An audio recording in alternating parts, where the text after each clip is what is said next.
Morning बच्चे, आप सभी को। इसके पहले हमने आप लोग को पढ़ाया था व्याकरण में शब्द विचार। आज मैं पढ़ा रहा हूँ लेसन 5 शब्द भंडार।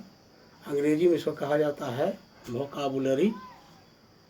तो बच्चे, इसमें शब्द भंडार के अंतर्गत आते हैं पर्यायवाची शब्द, विलोम शब्द, श्रुति सम भिन्नार्थक शब्द, अनेकार्थक शब्द, अनेक शब्दों के लिए एक शब्द, एक अर्थक शब्द, ये सभी शब्द आते हैं। तो आपके बुक में एक अर्थक नहीं है, अनेक अर्थक है, फिर भी मैं बताऊंगा। पर्यायवाची शब्द क्या है यहाँ पर हम जानेंगे। पर्यायवाची शब्द यहाँ पर दिया हुआ है अमृत और अंधेरा, ये दो शब्द हैं। तीन दोनों शब्द का समान अर्थ बताने वाले शब्द,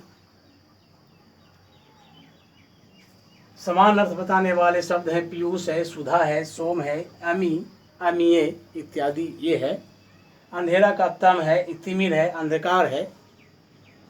आँख का नयन है, नेत्र है, चक्षु है, लोचन है, अच्छी है। इंद्र का देवेंद्र है, सुरेंद्र है, सुरपति है, पुरंदर है। तो इस तरह से हिंदी भाषा में हमें एक शब्द के समान अर्थ वाले कई शब्द मिलते हैं, इन्हें ही पर्यायवाची शब्द कहा जाता है। हिंदी भाषा में हमें एक शब्द के समान अर्थ बताने वाले अनेक शब्द मिलते हैं, कई शब्द मिलते हैं, इन्हें ही पर्यायवाची शब्द कहते हैं। हमने यहाँ ऊपर पर्यायवाची शब्द का परिभाषा लिखा है कि समान अर्थ बताने वाले शब्द को समानार्थी या पर्यायवाची शब्द कहते हैं। तो ये हो गया अमृत, पीयूष, सुधा, सोम, अमी। अमृत का पर्यायवाची शब्द। अंधेरा का तम, तिमिर, अंधकार। कपड़ा का होता है वस्त्र, वसन, चीर। गौ का गाय, धेनु, गऊ, सुरभि। पुत्र का होता है बेटा, सुत, तनय। पुत्री का बेटी, सूता, तनया। ये सभी इसका होते हैं। तो बच्चे, दूसरा है विलोम शब्द। विलोम शब्द का अर्थ होता है उल्टा। तो विलोम शब्द क्या है, इसके बारे में हम जानेंगे। विलोम शब्द है क्या। यहाँ पर जो शब्द दिया गया है, यहाँ पर दो शब्द है, अंधकार और उदार, दो शब्द है। तो इन दोनों शब्दों का एक दूसरे का उल्टा अर्थ प्रकट कर रहा है। इस प्रकार अंधकार का प्रकाश, उदार का अनुदार होता है। तो राजा का रंक होता है, उल्टा शब्द भी यही होता है। राजा का रंक, गरीब का अमीर है।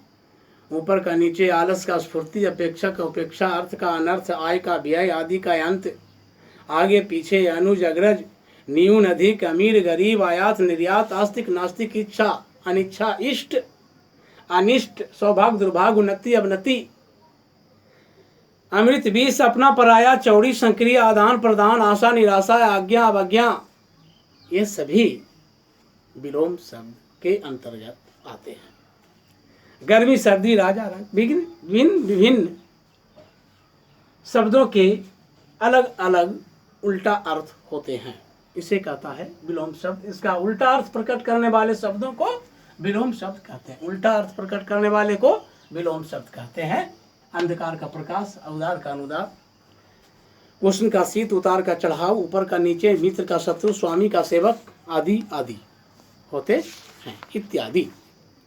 अब है तीसरा, श्रुति सम भिन्नार्थक शब्द। श्रुति का मतलब होता है सुनना, सम मने समान, भिन्न मने अलग, अर्थ मने बोध कराने वाले। और वैसा शब्द जो सुनने बोलने में समान हो लेकिन भिन्न भिन्न अर्थ का बोध कराता हो, उसे श्रुति सम भिन्नार्थक शब्द कहते हैं। हिंदी भाषा में कुछ ऐसे शब्द होते हैं जो बोलने सुनने में लगभग समान प्रतीत होते हैं, समान मालूम पड़ते हैं, परंतु उनकी वर्तनी तथा अर्थ में भिन्नता होने के कारण उसमें अलग अलग अर्थ होते हैं। शब्द के अनुसार, शब्द उच्चारण के अनुसार, शब्द वर्तनी के अनुसार।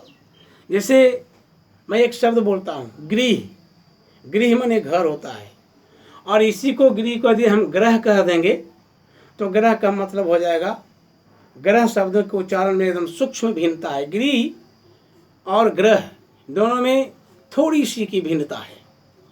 तो इस तरह से एक का मतलब हो गया गृह, का मतलब हो गया घर, और ग्रह का मतलब हो गया नक्षत्र। तो ये दोनों शब्दों का अर्थ अलग अलग है। तो वाक्यों में शब्दों का प्रयोग करते समय उनकी उपयुक्तता का ध्यान रखा जाता है या रखा जाना चाहिए, अन्यथा अर्थ का अनर्थ हो जाएगा। अब जैसे हमने यहाँ पर दो शब्द लिया है, आदि, आदि मने आरंभ होता है, आदि मने अभ्यस्त होता है, अन्न मने अनाज होता है, अन्य मने दूसरा होता है। तो इसी तरह से सूत मने बेटा होता है, सूत मने सारथी होता है, समान मने बराबर होता है, सम्मान मने आदर होता है, सुर मने अंधा होता है, सुर मने वीर होता है, कोष मने शब्द भंडार होता है, कोष मने खजाना होता है, कपट मने धोखा होता है, कपाट मने दरवाजा होता है। सूक्ष्म अंतर है, थोड़ा थोड़ा सा अंतर है। मूल मने जड़, मूल्य मने कीमत, ये सभी होता है। तो इन सभी बातों पर ध्यान देना होता है। तो ये श्रुति संभिन्नार्थक शब्द हो गए। चौथा है अनेकार्थक शब्द।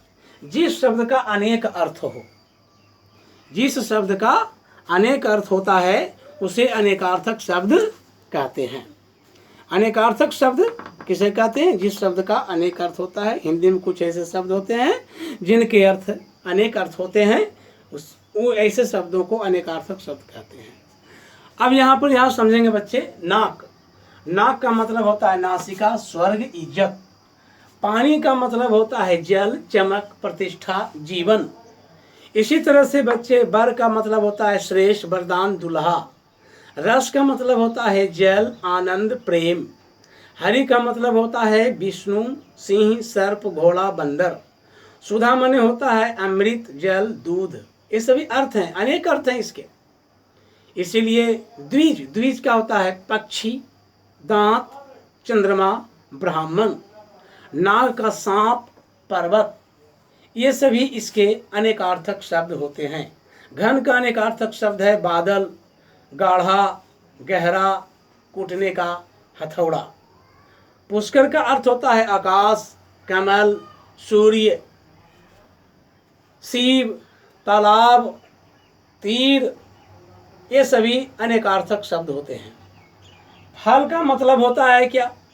फल का अनेकार्थक शब्द है खाने का फल, चाकू का फल, परिणाम, ये होता है। अब यहाँ वर्ण है। वर्ण का मतलब होता है रंग, अक्षर, ब्राह्मण, चार वर्ण। अतिथि का मतलब, अतिथि का अनेक शब्द क्या होता है? मेहमान, साधु। उत्तर का अनेक अर्थ क्या होता है? जवाब, बाद में, दिशा का नाम, इत्यादि। ये सभी अनेकार्थक शब्द हैं। तो अनेकार्थक शब्दों का प्रयोग वाक्य के भाव के अनुसार किया जाता है, इस बात पर ध्यान देना चाहिए बच्चे। अब अगला है आपका अनेक शब्दों के लिए एक शब्द। इसे वाक्यांश भी कहा जा सकता है। तो अनेक शब्दों के लिए एक शब्द क्या है ये? हिंदी में कुछ ऐसे शब्द हैं जिनमें किसी वाक्यांश या अनेक शब्दों का संपूर्ण भाव छिपा रहता है। इन शब्दों से भाषा में संक्षिप्तता, सौंदर्यता, प्रवाह एवं रोचकता लाई जा सकती है। हिंदी शब्द का प्रयोग करते समय, भाषण देते समय वक्ता अनेक शब्दों के एक शब्द का प्रयोग हमेशा करता है, मुहावरे का प्रयोग करता है, लोकोक्ति का प्रयोग करता है। इससे हिंदी भाषा में सटीकता आ जाती है, रुचिता आ जाती है, इसमें सौंदर्यता आ जाती है। इससे भाषा भी कठिन लगता है, अच्छा लगता है। सामने वाले व्यक्ति जब सुनता है तो लगता है कि ये लगता है इसका हिंदी मजबूत है। तो इस तरह से इन सभी चीज़ों को याद कर लेना चाहिए। आप लोग इसे याद करेंगे तभी आपकी हिंदी मजबूत हो सकती है। इन्हीं सभी शब्दों से आपकी हिंदी मजबूत हो सकती है। यदि इन सभी को याद ना करेंगे तो आप प्रयोग क्या करेंगे? प्रयोग वही करेंगे, गाली गलौज बकेंगे, है ना। अच्छे बात नहीं बोलेंगे, अच्छा बात सीखेंगे तभी ना अच्छा बात बोलेंगे। अब अच्छा बात आप सीखेंगे ही नहीं, केवल गाली गलौज के समूह में रहिएगा तो गाली गलौज न कीजिएगा अपने दोस्तों में, अपने साथियों में। इसलिए बुरी संगति से बचिए। तो इस तरह से बच्चे अनेक शब्दों का एक शब्द में है, जैसे जिसके सिर पर चंद्रमा हो, है ना, जिसके सिर पर चंद्रमा हो, चंद्रशेखर। प्रतिवर्ष होने वाला वार्षिक, प्रतिमास होने वाला मासिक, सप्ताह में होने वाला साप्ताहिक। जो छोटा भाई हो अनुज, मांस खाने वाला मांसाहारी, साग भाजी खाने वाला शाकाहारी, जिसके आने की तिथि ना हो अतिथि, अपनी इच्छा से सेवा करने वाला स्वयं सेवक, सुनने वाला श्रोता, पढ़ने वाला पाठक। जैसे मैं हूँ ना पाठक, मैं पाठक हूँ ना, मेरा नाम मुकेश पाठक है। मुकेश मैंने क्या होता है, मुख जोड़ इस, मुकेश गोंगा का मालिक।